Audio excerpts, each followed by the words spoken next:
In beginning to look at variation in ASL, we can identify variables, or alternative ways of signing the same thing. Here are 3 variations of the sign deaf.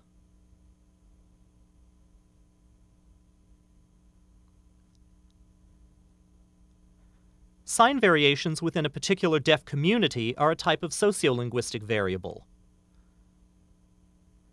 Deaf people in Boston typically produce the sign deaf from the ear to the chin, while deaf people in Virginia use a variation moving from the chin to the ear.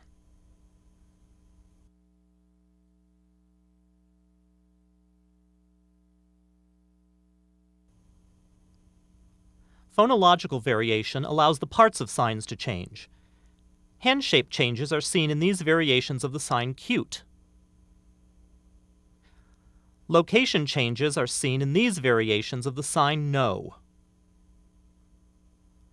Changes in palm orientation are seen in these variations of the sign weak.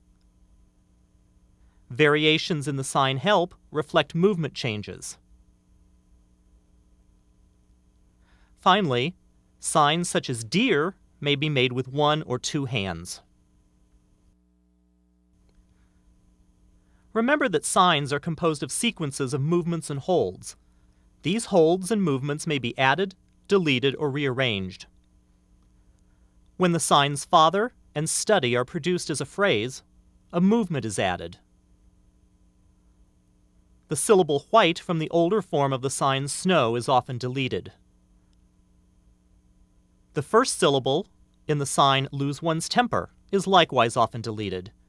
And as we have seen, the movement in the sign deaf can be rearranged. In addition to phonological variation, we can also see word-sized or lexical variation, which affects the whole sign. A good example of this is the variety of signs for pizza.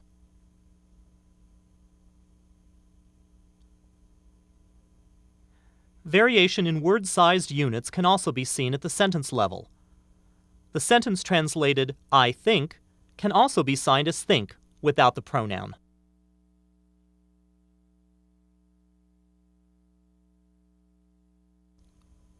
Variation in ASL signs is not arbitrary. 2 factors, linguistic and social constraints, help explain the variation. Examples of linguistic constraints include the sign which occurs immediately before or after the variable sign, the grammatical function or part of speech of the variable itself, and the type of discourse in which the variable occurs, such as a conversation, lecture, or story. Social constraints are factors such as region, age, gender, ethnicity, sexual orientation, and socioeconomic status. The signer's language background and whether the signer is deafblind or sighted may also affect variation.